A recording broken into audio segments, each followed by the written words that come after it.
Lorsque nous, ensemble, chrétiens, nous nous retrouvons, lorsque nous, ensemble, nous mettons notre foi ensemble pour honorer notre Dieu, je crois qu'il y a énormément de choses qui se passent dans les lieux célestes. Des choses dont nous ne sommes même pas conscients.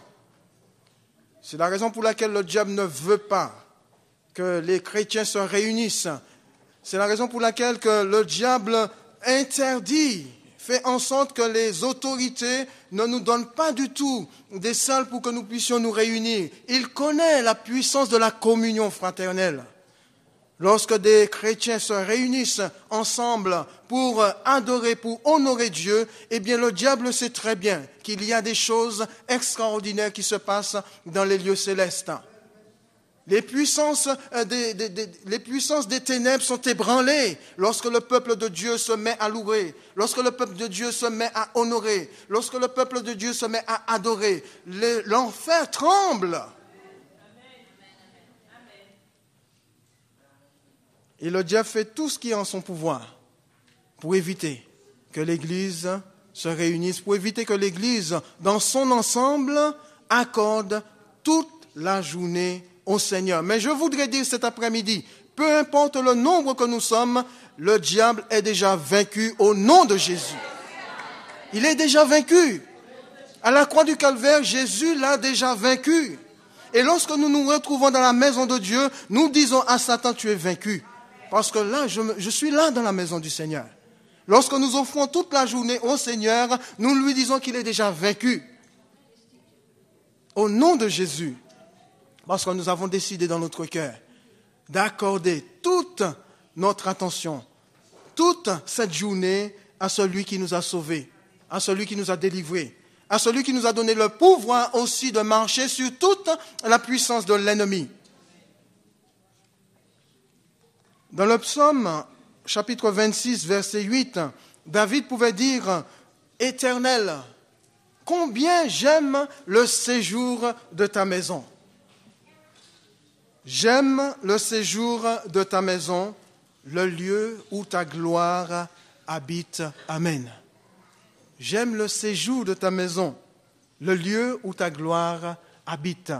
Et je suppose que notre ami, l'eunuque, aimait aussi le séjour de la maison de Dieu.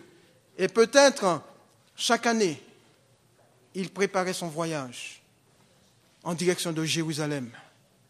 Non pas pour faire des affaires, non pas pour traficoter, non, mais pour rencontrer Dieu, non pour être dans la maison de Dieu, non pour le séjour de la maison de Dieu qu'il aimait.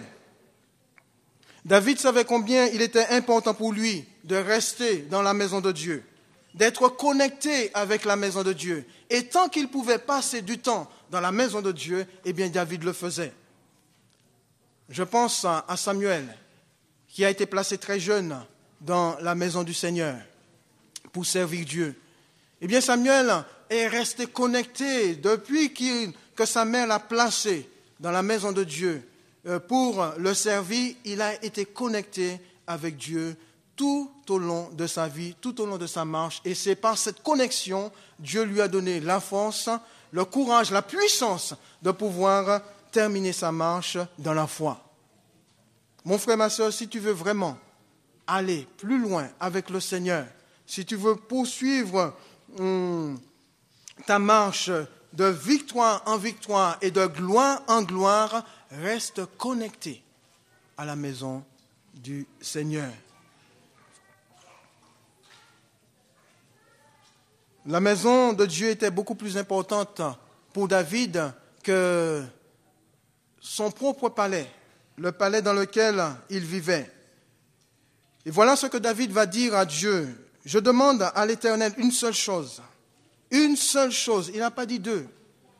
La seule chose que je désire et que je demande à l'Éternel, une chose que je désire ardemment, c'est que je voudrais habiter tous les jours de ma vie dans la maison de l'Éternel. Je voudrais habiter tous les jours de ma vie dans la maison de l'Éternel. Vous imaginez si le Seigneur nous fait grâce d'avoir une salle et que cette salle soit ouverte 24 heures sur 24. Du lundi au dimanche, Amen. Mais la question que je pose, combien? Vous avez déjà compris.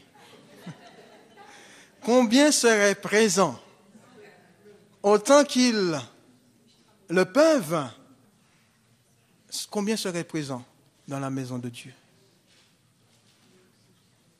Peut-être avant de partir au travail, se lever plus tôt et puis passer 10 minutes, 15 minutes, 20 minutes dans la prière.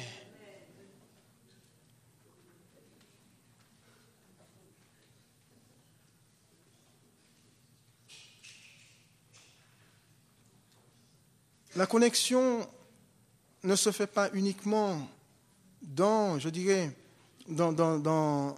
lorsque nous venons dans la maison. La connexion se fait avant. Chez moi, chez toi, dans la prière. Quand tu sais que ce dimanche, c'est le culte, eh bien, tu dis, tu te réveilles plus tôt, tu prépares ce temps, tu prépares ton voyage dans la prière. Tu pries pour le pasteur qui va prêcher, tu pries pour les chantes qui vont chanter, tu pries pour les musiciens, tu pries pour tes frères et tes sœurs, tu pries pour que l'onction de Dieu puisse se manifester au milieu du peuple, tu pries pour que chacun soit utilisé par le Saint-Esprit dans les dons spirituels, tu pries pour que la puissance de Dieu soit manifeste. Déjà, tu te connectes au ciel. C'est malheureux de dire certains qui arrivent dans la maison de Dieu, mais ils sont déjà déconnectés. Ils se sont jamais connectés chez eux et ils arrivent dans la maison de Dieu, mais déconnectés. Et ils trouvent pas normal qu'ils ne reçoivent pas des choses de la part du Seigneur. Ils trouvent pas normal qu'ils ne sont pas bénis. Oh, je suis arrivé dans la maison de Dieu aujourd'hui dimanche et je n'ai pas été béni, je n'ai pas reçu. Mais c'est normal que tu n'aies pas reçu. Si déjà tu étais déjà connecté, avant toute chose, chez toi, si tu avais commencé à prier pour l'Église, à prier pour le serviteur de Dieu, à prier pour les autres, eh bien Dieu t'aurait déjà béni d'avance. Et une fois arrivé dans la maison de Dieu, tu aurais reçu encore double, encore triple de bénédictions. Moi, je me réjouis chaque fois que je viens dans la maison de Dieu. Je me fais du bien. Et je ne peux pas dire que je sors de la maison de Dieu, je n'ai pas reçu quelque chose. Je sors toujours avec une bénédiction de la part du Seigneur. Dès l'instant, mon frère ou ma soeur, tu n'es pas encore connecté. Avant de venir dans la maison de Dieu, tu ne recevras rien de la part du Seigneur. C'est comme dans le domaine informatique. Si vous voulez chercher une adresse sur Internet et que vous avez une mauvaise connexion ou que vous n'arrivez pas à vous connecter, vous n'aurez pas du tout l'adresse que vous cherchez, n'est-ce pas? Eh bien, dans la vie chrétienne, la vie spirituelle, il en est de même. Si tu veux recevoir quelque chose de la part du Seigneur, si tu veux aller plus loin, si tu veux être béni, eh bien déjà, connecte-toi. Connecte-toi.com.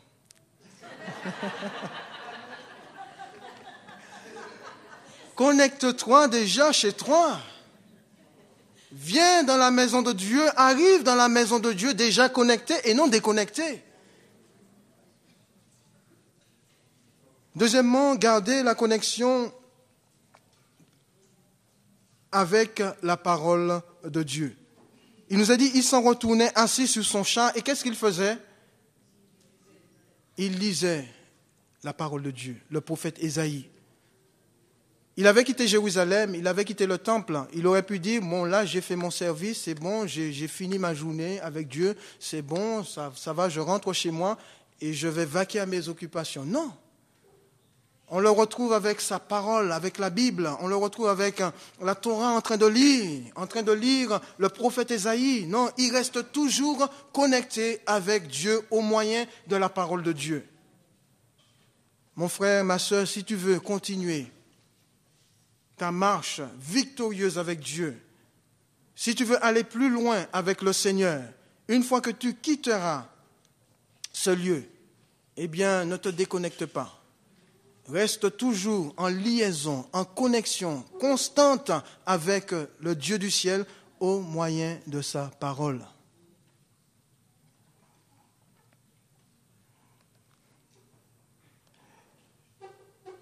C'est la parole de Dieu qui va vous aider à garder ce lien. cette relation avec le Seigneur, quand même bien vous serez loin de la maison de Dieu. Pour cela, mon frère, ma soeur, il faut absolument que tu la lises. Il faut absolument que cette parole soit nourriture véritable pour ton âme. Il faudrait que tu fasses, que tu te délectes de chaque parole de la parole de Dieu. Et vous vous souvenez ce que Dieu dit à Josué, son serviteur, et comment Dieu va lui donner le moyen par lequel il va réussir dans tout ce qu'il entreprendra.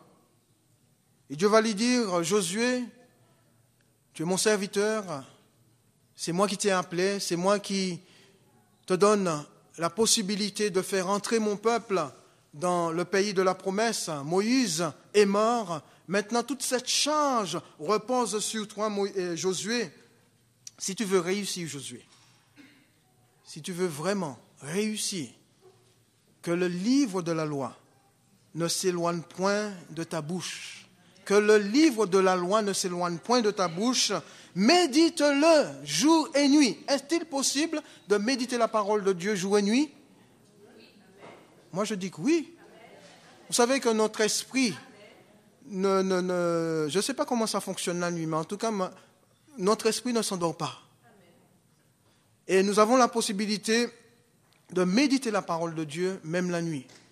Et je ne sais pas si vous avez remarqué, mais j'ai fait l'expérience que si je vais me coucher en ayant regardé par exemple un film, sans passer du temps dans la prière ou sans avoir lu la parole de Dieu, qu'est-ce qui me reviendra à l'esprit?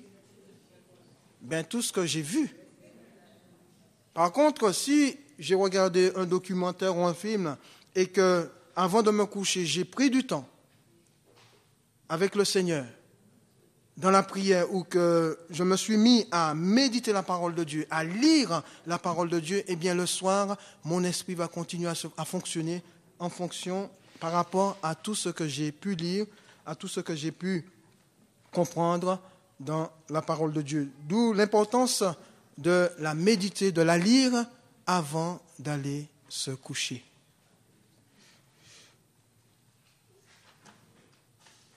Il fallait absolument que Josué reste connecté avec Dieu s'il voulait de la réussite dans toutes ses entreprises, dans tout ce qu'il entreprendrait. Et la connexion ne se faisait que par le moyen de sa parole, dans la méditation de la parole de Dieu jour et nuit. C'est dans Josué chapitre 1er, verset 8.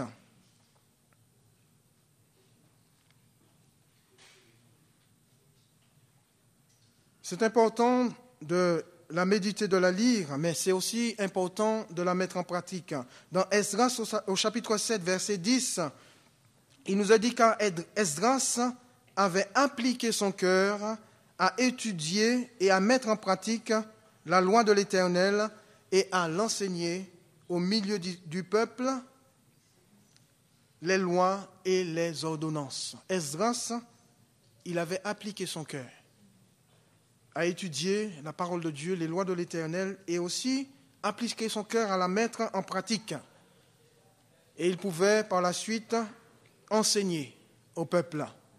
Esdras était sacrificateur et scribe, versé dans la loi de l'Éternel. Esdras aimait la parole de Dieu. Esdras la lisait, et plus il lisait la parole de Dieu, plus il l'aimait. Plus il aimait, plus il appliquait son cœur à l'étudier.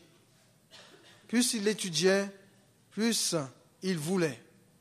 Il avait le désir de la mettre en pratique et aussi de l'enseigner à son peuple. Je crois que l'eunuque aussi aimait la parole de Dieu. Est-ce que vous aimez la parole de Dieu? Est-ce que moi, j'aime la parole de Dieu? Le temps que je passerai avec cette parole déterminera si j'aime vraiment la parole du Seigneur.